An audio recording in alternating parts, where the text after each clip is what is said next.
Hey, this is Samantha. And this is Anney. Welcome to Stuff Mom Never Told You, a production of iHeartRadio's How Stuff Works.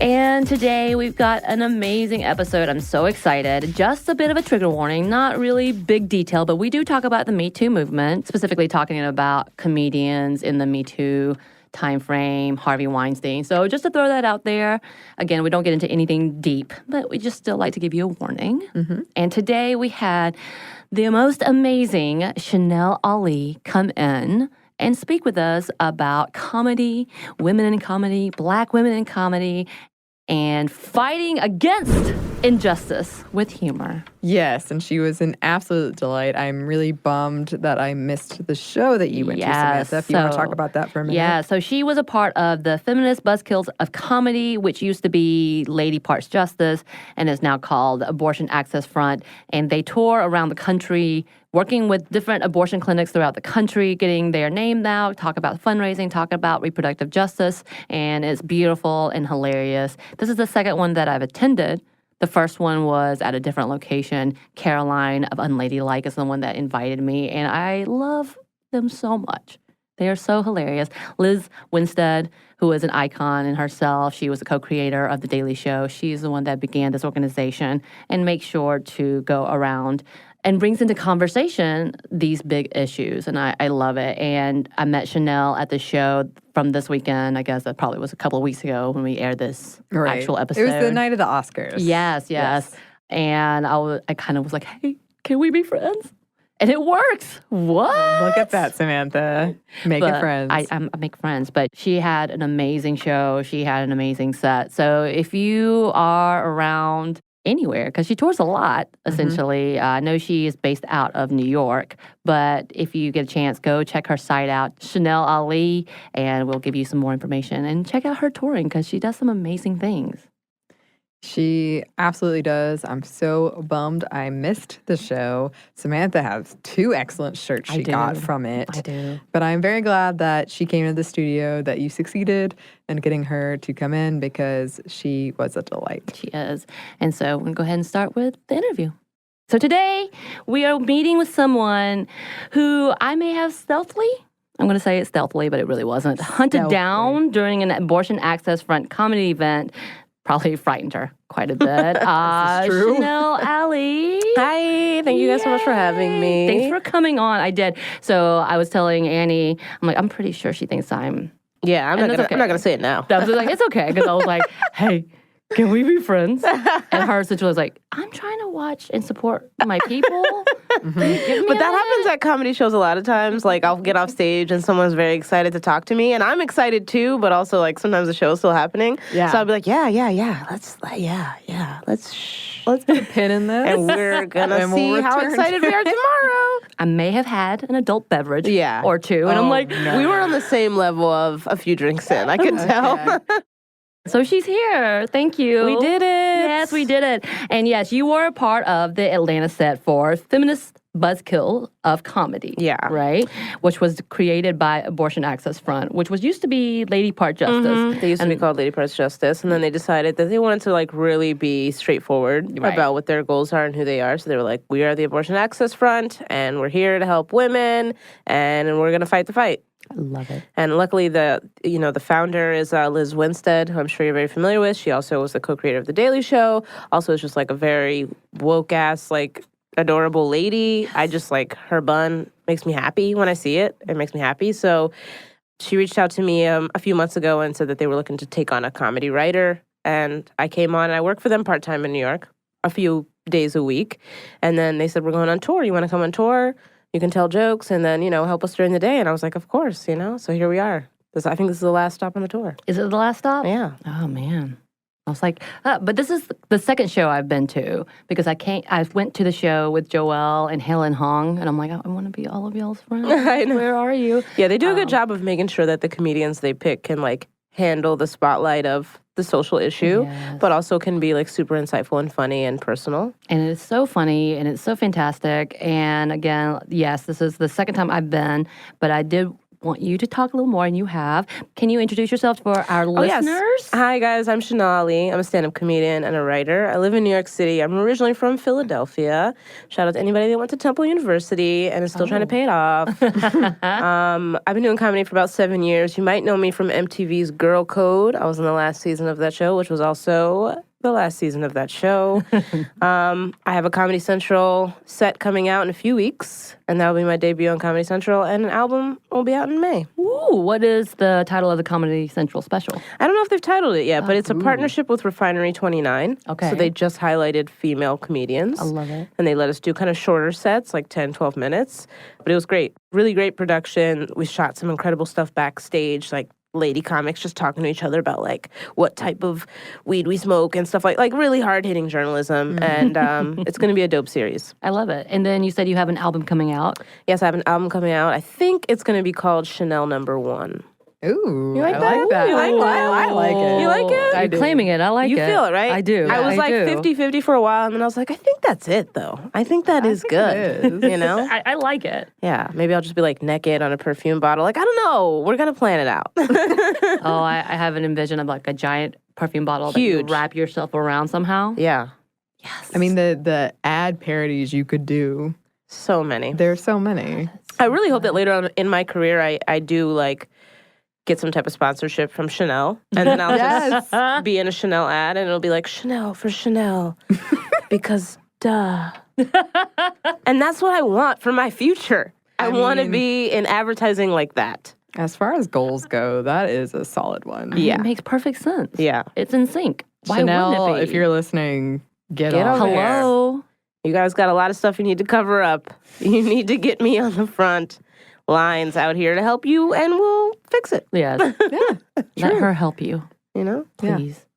I love the perfume. this is the ad Yeah. the world needs right now. Yeah. So you Because, did just talk about MTV Girl Code. Can you kind of tell us what that is and yeah. what that encompasses, and how did you get involved? Oh man, so that used to be this show that was on MTV, and it was like sometimes guys, but mostly lady comics, straight to camera, like in front of a green screen, just giving really practical advice. Like if you have a friend of me and you're still friends with them on Instagram, like you don't want to like every picture, but if they post something like, "Oh, I'm having a really hard day," then you want to like it because you want to let them know like your life is in shambles. And I want to be truthful in my social interactions, you know? So it was just a really dope series where comedians were just being really honest and straightforward and giving advice that we wish we would have had ourselves when we were younger.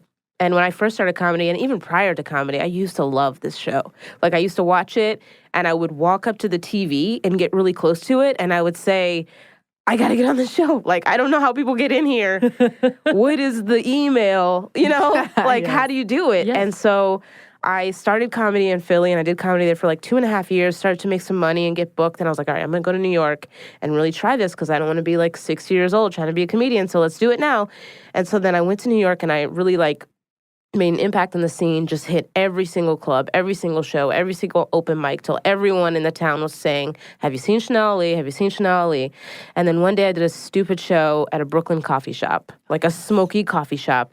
And this guy was in the back reading a newspaper who just so happened to be a producer for Girl Code. Okay. And the next day, after I performed and I killed it, the next day he DM'd me on Instagram. And he was like, hey, I know this is random, but I produce for Girl Code. I think you'd be so good on this show. I can't get you an audition because we already cast it, but if you go home and do a self-tape, maybe I can show it to the director and we'll do, maybe, you know, he was like, I don't know. Let's see what amazing. happens. So I like went home, I did my makeup, set up lighting, put some TLC music in the background, took it to the 90s. I was like, let's go, let's go, let's go. And I got on that show. That is amazing. I remember the day they sent me the email, like, welcome to the cast of Girl Code. I was on the train and I had like $6 to my name. Just so poor, so poor. And I got the email and I just like burst into tears, like uncontrollable for like 10 stops on this train. And everybody in New York is like half looking at me like, is this happy tears? Or like, what is, we don't even know. Because people cry on the train all the time, you know? Yeah. But it felt good to be like crying on the train for a good reason, you know? I was like, wow, this is a great day. That is awesome. Yeah, so that was like my first big thing, I felt like. And Yeah. since then, I've done a ton of things. But yeah, that really helped me establish a lot of my fan base. It got me verified on Snapchat. I have so many Ooh. followers on Snapchat. I don't know if they're real people, but they watch my stuff. So Right. yeah, it was a great experience all around. It really taught me a lot about communicating with women and being really vulnerable, Yes. and how there's great comedy in that. There's Right. such great comedy in being able to pull from our really personal experiences and say, hey, girl, I wish somebody would have told me this. And then I think it also kind of, it helps men understand us a little better. Right. To be able to see our perspectives in not such a heavy-handed way. Right. So we can break down the barrier and have them giggle a little and understand, like, oh, you guys are human. Right. Oh, y'all people too. Look at y'all with your feelings. You funny. Yeah. You got the giggles in me. So there were a couple of things because you were talking about the DM. First, Anney, that's how a professional DM looks like. I had to teach her a couple of years ago what sliding into DMs meant. Yeah. Because she is genuinely sweet and kind, and she I'm randomly oblivious. gets random hits on. I'm like, oh, girl. He's She's trying like- to I get was to you. like, oh, he's sending me pictures of him reading this thing. I'm like, no. He's a diehard fan. He just loves supporting us. She's like, what do I respond? I was like, no. Yeah. No. Once you started. That's one. Once you started. But that you did bring it to the point about how putting humor to heavy-handed things. And again, I met you through such an amazing organization, Abortion Access Front, and how big of an issue it is today. And Anney and I have talked a lot since I've been on because of the political climate. Of course, We'll of course. leave it as that. And why it is so important when we talk about reproductive justice and what it is what we're talking about female autonomy and having rights for women and Right. what that actually looks like as opposed to this morality idea. But why do you think it is so important that we combat injustice like this with humor? I think when I think back about like the journey that I've had and finding my voice and really standing up for specifically reproductive rights, I think all the time about when I was naive.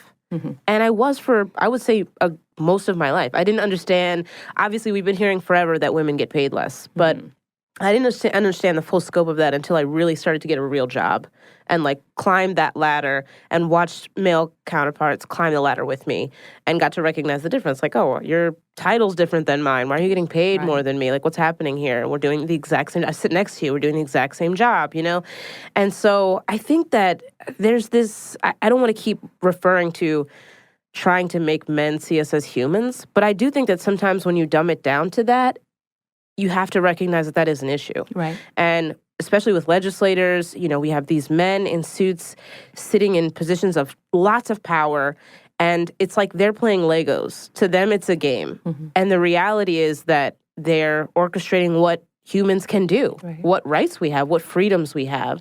So I think in humor, especially if you talk about like the transition of not knowing and knowing, when you can guide someone through that with some humor, you can help them not be so heavy-handed about whether or not they understand. Because it's fine for a person to sit across from me and say, I don't agree with you about this.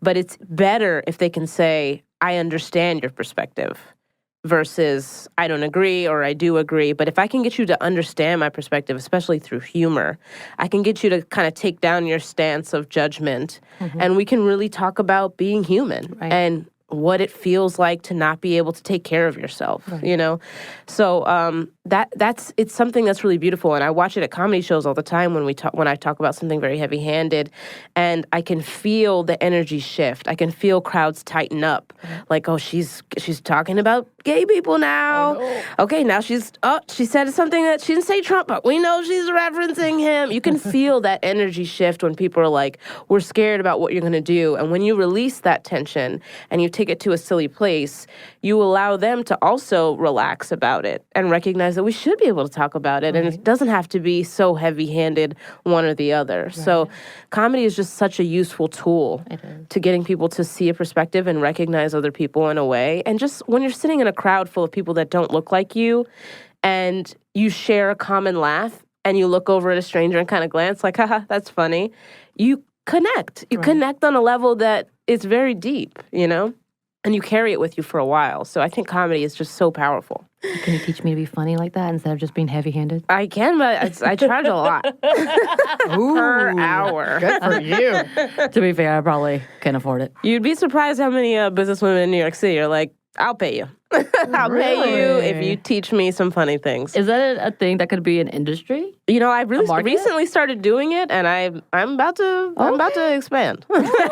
Oh. Yeah. Because if you can imagine, like in every like rom-com, there's this like 40-year-old woman that's been like she's been climbing the corporate ladder forever. Right. And then all of a sudden she has that Marvelous Miss Maisel moment in her life where she's like, I wanted to be an artist the whole time. Right. And so they have all types of disposable income that they can throw at someone so they can bypass the hard steps of just going to open mics and just like not knowing what you're doing. So it's twofold, you know? It helps me, it helps them. Right. Hey. So can it be taught or is it just natural? Nature versus nurture? I think you can teach it. I think you can teach it, but I do think that persona is very important. Right. And like my joke, I know I'm a very good joke writer. I could write a joke for you and, you know, try to write it in your voice and then send you on stage and you could say it. And I know that I could say the same joke and I could really kill people, you know, because I know that my persona is very strong and I'm very confident and comfortable in how I speak to people. So I watch the difference sometimes in how my comedy can come across. So I do think you can teach it. I think anybody could do an act. Right. But I also think the real comedy happens in the moments that you didn't write. Right. The moments where you're just comfortable on stage and you're just saying a thing that you thought or that you felt. Yeah. And that's the difference between people who just do comedy and people who are artists. Right. So you were talking about being on stage. Have you always been comfortable on stage? I can't say that. I think I used to have pretty severe stage fright. Okay. And then, but I was always doing public speaking. Like I would always force myself to face it. So I was in student council in high school and I just did, anytime they needed somebody to get up and speak, I would always like volunteer because I knew that it was healthy. But when I started comedy, it really ramped it up. I was super, super afraid. Like my voice would shake and I remember my hands would shake, you know, like I would get so nervous. So to desensitize myself when I first started comedy, I started telling jokes on the Philadelphia subway. Oh. So I would just get up on the streetcar and say, hey, you guys like comedy? Too bad, you're about to get some. And I would just go off into a thing and like, you know, it would be insane. Right. Sometimes people would get up and leave. Right. Sometimes they'd be like, you know, but every once in a while I'd get some laughs. Yeah. It helped me learn about timing and how quickly you have to cut the fat and get to the joke because they're not going to just sit here and listen intently for however long they're on the train. And that just like was so scary that when I started getting on stage, I was much less afraid. So now I don't really get nervous very often, but sometimes I do if it's a big opportunity. Right. And like right before my Comedy Central taping, I was very concerned I'd forget my name, you know, just go out there and be like, hey, I don't know who I am, but doesn't matter. Thank you guys so much. Here's a joke, you know? Mm-hmm. So yeah, I do think I used to have a pretty severe fear of it, but I also think that even in those moments where I was able to push through and get those laughs, it was so strong. It was such a strong feeling that I was like, this is worth it. I'll fix this fear. This is worth it. Right. You know? We have some more of our interview with Chanel, but first we have a quick break for a word from our sponsor.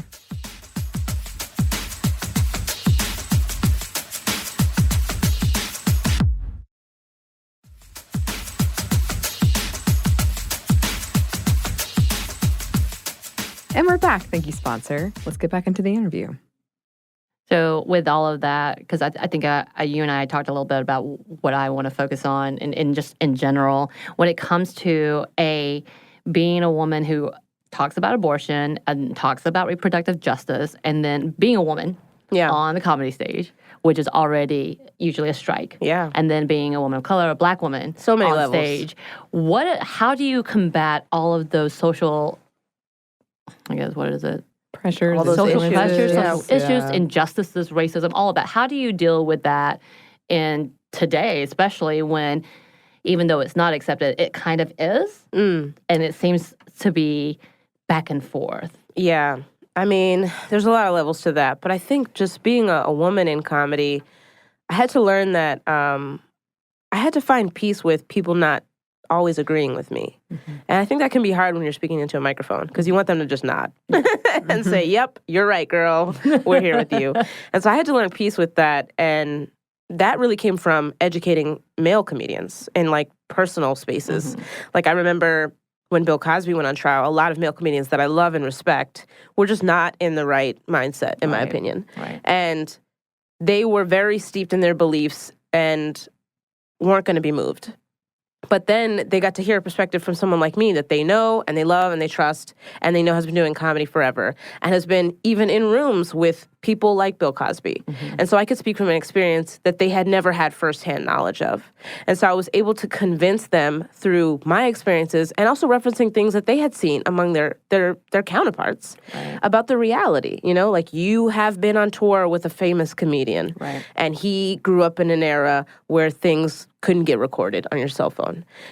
Did you see firsthand that he was inappropriate? Did you see firsthand that he seemed power crazy and not really aware of how he's affecting other people? And a lot of times they couldn't deny that. Right. And so I was able to kind of bridge that gap between them not feeling so indignant as we often do, but at least feeling sympathetic and recognizing the reality of the climate of what fame and money can do and the types of power dynamics that exist in entertainment, because a lot of our meetings are in hotel rooms and they're at bars and we have been drinking and you have to go or the opportunity isn't there. And if I was a young woman years ago and Bill Cosby had invited me to a thing, I would have went. I would have absolutely went. And I would have trusted that anything he wanted me to do was within the scope of what's appropriate, you know? So I think by really just kind of breaking down those barriers of communication and taking out the anger, because it's so easy to like scream at a man. Right. You're stupid, you're not listening, you don't trust women, blah, blah, blah, blah. But, you know, you can't just scream feminism at men. And I think I have learned that from firsthand just watching people try. Getting on stage and being like, so I'm a feminist. And the whole crowd is like, great. This is going to be light. Sure, you're not going to have any heavy opinions that make me feel bad about what I'm doing every day with my life. So I watched a lot of mistakes and I was able to kind of learn like, okay, so you can't really break down a barrier that way. So I think just like really being confident and taking out the anger as much as I can has helped me convert a lot of men into at least thinking for themselves. Right. And women have been calling out a lot of the inequalities in comedy. Like a comedy show flyer will come out and it'll be 8 white guys in the same flannel. 2 to 3 of them have beards and glasses, and that's fine. But the perspectives that they're going to bring are going to be very similar. Right. And then the comedy becomes this one industry where you only give an opportunity to somebody that makes you feel comfortable. And you always give an opportunity to someone that's like you. I feel the same way. When I go on the road and I pick someone to open for me, I'm going to give it to a Black woman than anyone else because I want her to succeed and I feel like I'm giving back to my community. So I feel like other people do that, but they don't recognize that they do it. They don't recognize that comedy is run by white men and they own most of the clubs. And so when they consistently make that decision, it does become a system. And so when you can break it down into terms like that and really talk about the human qualities, it helps you really just get over the barrier of, I'm not just spouting because I'm a Black woman and I'm angry, because even though I am, I'm really trying to educate you and enlighten you so you can see that this is a world that I exist in and you exist in differently. Right. You know? So, because one of the things that we've been talking about a lot in the last year is about anger and how it can be used to fight. Because a lot of times we know that anger is a sign that something is wrong. And so there needs to be, whether you take action or you just sit and stew in it. And we've been talking about what does that look like when we actually take action. So as you're talking about in this industry, which has been exposed somewhat, but obviously kind of fallen back as we look at the Louis C.K. thing. And he's fairly forgiven and now kind of still dictates what it is to have stand-up and being paid to do comedy, as well as dictating, oh, you can't have your phone in here because I want to say the inappropriate things that's going to get me in trouble. I don't want to read an article about it. Right. And all of these things, when we have that, and then just even the Harvey Weinstein, when he came to the club with all the young actresses and the comedian came out and called him out, everybody was pissed. I'd like to shout them out. That was Kelly Bachman and Amber Rallo. Amber Rallo and I have a podcast together. Okay. Oh, awesome. She's dope. They're both really dope, and they were so courageous in that moment. But yeah, that's really so empowering to watch women stand up for our spaces. And that's something about like the spaces thing that I sometimes feel like I have to always bridge the gap with men and explain. And I'm like, if we have evidence that a person is inappropriate in a certain space, every woman in that space is now uncomfortable. So when Louis C.K. walks into a comedy club and they throw him on a lineup, if a woman is on that lineup and she's uncomfortable in that space, now she has to leave. Right. Because the club is not going to say, oh, okay, sorry. Right. So now his privilege is that he continues to dictate what a space is and what he can do in it. Right. And women just have to deal, especially comedians. Right. And when we work in an industry that is literal minutes, somebody gives me a mic for 10 minutes and you can work on your craft and then you have to go home. You can't come back and I'll give you more minutes. You have to go home and wait for another day. It sets women back. Right. In a huge way. I always compare comedy to basketball. And that if someone was like, I want to be LeBron tomorrow, they'd have to practice every single day as much as they could. But if they're only going to give you a basketball for 10 minutes, it's going to take you a lot longer. Right. And men get the basketball a lot. So, they get that basketball so much. Exactly. And that's the question is, how do you take that anger or take that understanding that you have just been denied? Yeah. I mean, I don't know if I handle it the same way as everyone else, but I always try to really look at the pros and the cons and try to decide what I want to be a part of, what I want to put my name on. Right. And I always think about the younger me. Right. And if she were to watch a comedy show and see a display that's not very favoring of women, and then watch me also in the lineup not address it, what type of implications would I push out on her? Right. I would be indirectly teaching her that this is okay and that you should just take it and just smile. And I think that's terrible. Right. I hate that so much.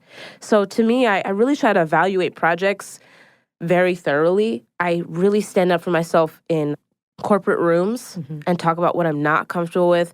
I even remember one time I auditioned for a film and I really wanted to be in it, but there was a line in the character they wanted me to play where I basically had to say, like, who would want to be black? Because it's terrible. So I tried to make it funny. Right. Like, let's make it lighthearted. And the director was like, no, you're sad and you're mad that you're black. Wow. And I was like, I don't think I can do this, you know? Right. And so I had to acknowledge, like, I'm not going to get this part because I'm not capable of even saying that sentence and sounding like I'm not forcing it out of my mouth. Right. I'm not capable of even portraying that sentiment. And if my younger self watched myself say that, it would impact me, you know? So I always think about the younger generation. I think about how many incredibly talented and funny women I think there are around the world who never feel compelled to try it because there's all these voices telling them, no, you're not funny. This is for this and this is that.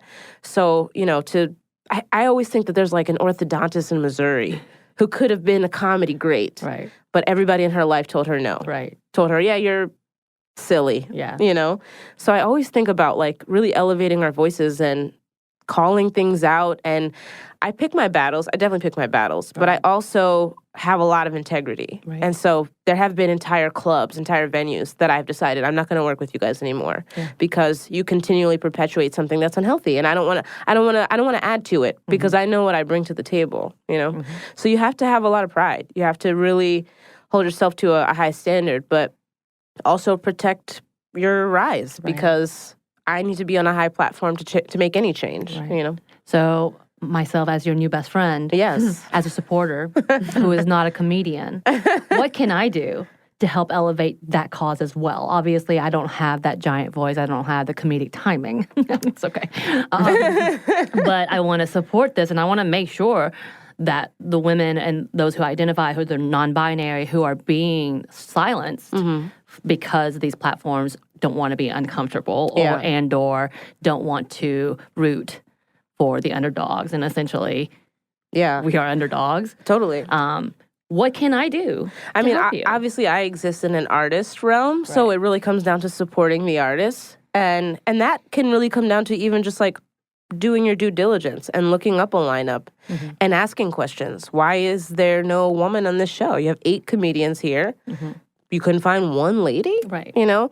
Also, I think that like when we think about our favorite television shows, a lot of those shows are staffed by rooms of comedians that get together in a room like this and they sit down and they write an episode. So look up your favorite shows. Look up those writers. If they are trans women, if they are non-binary, follow them on Twitter, follow them on Instagram, support their other projects, and recognize the parts that they play. Like some of them will direct an entire episode. You know, Mindy Kaling started out that way a lot. So that individual support means so much more. I think it also really comes down to like standing firm on things you're not going to support. Like I'm not going to spend a lot of money on a ticket to see Louis C.K. I'm not going to do it. Right. And you should, if you are really considering that, you should actually put that money elsewhere. Right. Donate it to the amazing organizations that help comedians every day. And there are even a lot of like mentorship programs that help young women find their voice. So it really comes down to deciding what type of artists you want to support and recognizing that their message requires your help. Right. Because it's important. Right. We have a little bit more for you listeners, but first we have one more quick break for a word from our sponsor.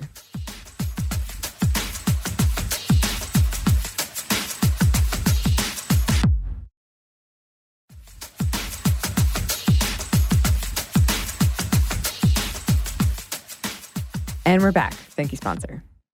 Yeah, so a lot of these questions I've been thinking about a lot of them. One of the biggest questions for me as a woman of color, but as a woman of color with privilege, and I acknowledge that I'm a cis woman, I get all of that. I have a good job. I've had good support, and I acknowledge all that. How do I support those who may not have that same advantage, as well as if my heart is in advocacy, which it always has been, which is why I am a social worker, and you and I are talking about, kind of pouring back out because it's something significant for us. Yeah. What does it look like to be a true ally? There's a lot of levels to that. Yeah. But I think really, especially myself, I've learned in the last year that we should be volunteering more. Right. And it sounds, especially, I'm a comedian. I drink a lot. I work at night. I don't sleep. If someone was like, yeah, a couple times a month you need to go volunteer somewhere, I'd be like, yeah, I don't know, man. I don't know. But I will say that in everything that we do, like my medium is comedy. In everything that we do, we have these skills that we could lend to organizations that are great and that we should donate our time to them. Right. So if that's making us some dope stickers for a great cause, in terms of like causes that are very important to me, I'm very consistently worried about gun violence. And so I'll volunteer, I'll donate to Everytown. I think they're an incredible organization. Right. I'll advocate for them. I'll write tweets about them and praise anything they do in the media, But I think also it's about recognizing how a lot of the things that we frequent are microcosms for some of these bigger problems. So even in the realm of an office, just recognizing that a person of color is alone in certain instances, or that, they're left out in certain instances. Just being comfortable enough to walk up to someone and say, I'm here to help, is really being an ally. Or just, hey, I recognize what just happened. Because sometimes that silence is so deafening when you feel like you're being targeted or treated unfairly, and then everyone is averting their eyes. So I think that's a great way to do it. I also think that we have to vote. We have to vote, and we have to do it in a way that we're not just thinking about ourselves. And that's really hard because that's not really the way that a lot of candidates speak nowadays. Anyway, they can be very brash and very bold, and like people are coming for your guns and people are coming for you, and so you have to vote for you. But that's not really the foundation of the country. Right. We're really trying to form this more perfect union. If you're really being that patriotic, then you should recognize that there are things that are not directly affecting you, but are affecting other people all the time. And it is your duty, because you have the privilege to not be affected by it, to research it more and to recognize when it happens and to listen to other people when they tell you about it happening. So I just think that's the first step. And I think you have to really break all of these bigger tasks down into a smaller schedule. So you can say that, hey, however many days a month I was able to give to a local clinic. And if it's as simple as just bringing them some donuts, that's support. That's help. And that's what's gonna fuel people to keep doing the work that you may not yourself be able to do. Right. I love it. That's been one of the big messages I think we've been recording in the last month is vote and recognize that your voice matters and this right matters. And I always think about like the really stupid guy that you knew in high school, like the idiot of idiots, and how he's going to vote every time. Yeah. He's got nothing else. Right. He's so invested in exercising his right that you have to exercise yours to at least combat it. Right. So if you're ever feeling like, I don't know if I want to vote, I don't feel like going out today, think about that idiot. Right. And know that his mom is going to take him to vote. She's going to drive him there, and he'll pick the radio station. And That's his life. Right. So don't let him, because he doesn't have to look for the services that you might need one day. He doesn't have to worry about the things that impact your life. So, you got to vote. I love it. I'm someone who's very spite motivated. So I like the idea of like, oh, that high school kid. Think about him. That's why. Yes. As you vote, you're like, Not Yeah, today. Johnny. Yes. Name him. Steven. Yeah. There it is. Mason. Oh, yes. I had a Mason Yeah. too. I totally did. Oh, my That was gosh. outside my time frame. He works at a Costco. Yeah. We don't forget these things. They stay with Never. us. They stay with us. So thank you. I guess we can just try to wrap it up and just want to know what projects. You already talked about the Comedy Central show. Yes. You talked about the album. What other projects? Or talk more about these projects. Oh, man. So at the end of the month, I'm recording a series for Audible. It's going to be called Apocalypse Untreated. And it's about these teenagers in this apocalyptic world who were medicated for their depression, but now because an apocalypse has happened, they don't have medication. And so it's like this comedy drama. So that'll be out on Audible, I don't know, within a few months. Okay. You can always check my website for dates about where I'm going to be touring, because I'm always telling jokes outside of New York City, even though that's where I live. I go on tour about 14 days a month usually. You can go to ChanelAli.com for that. That's Chanel like the perfume, Ali like Muhammad. You get it. Yeah, there it is. Yeah. And can you give advice? Again, I'm not this person who is trying to come into the comedy world. Yeah. Will you give some sound advice to them? Totally. I'm going to try to not speak forever on this. But the first advice I want to say is that if you want to pursue comedy and you feel like anybody in your life is trying to persuade you not to, find peace in the idea that you're not trying to hurt anyone. And that if your goal is to bring people together through laughter, that is very noble. And so find peace with how it might not seem like you're a surgeon and your life is very important as a comedian. But if it's something that you really feel interested in, then you have to not listen to anyone and you have to just do it for yourself every single day. In terms of very practical comedy advice, I think minutes on stage trump everything. I don't care how much you can sit at home and write funny things in your notebook. You have to be on stage every single day as much as you can, no matter what, because logging those minutes, that's all that's going to bring you growth. That's going to help you develop as an artist. I also think it's important to study from artists before us. Steve Martin has a great book on comedy called Born Standing Up. Changed my life. I read it after the first time I bombed, and I wanted to quit comedy. I was like, what's funny? I don't even know. Read that book. Really changed my life. Also, that guy, Daryl Hammond, has a book. He used to be the announcer, or I think he is actually the announcer for SNL, but he used to be a player on SNL. I think it's called God, If You're Up There. If You're Not Up There, I'm f***ed. I think it's good name. I think it's God, If You're Not Up There, I'm f***ed. But it's an incredible story. He lived an incredible life and overcame just really some hard things. What's it called? I have to you're right. Yeah, I got it right? You got it right. Yeah. Dang, I read that book forever ago. Yeah. And that book helped me a lot. It helped me reconcile with the idea that we don't have to be perfect people to pursue art. We can have suffered trauma and be currently living in it and still be okay enough to do our art. And that's a very peaceful sentiment once you can have it. I also think it's very important to take deep breaths. Breathe in through your nose and out through your mouth very often and try to just keep moving forward no matter what. I love it.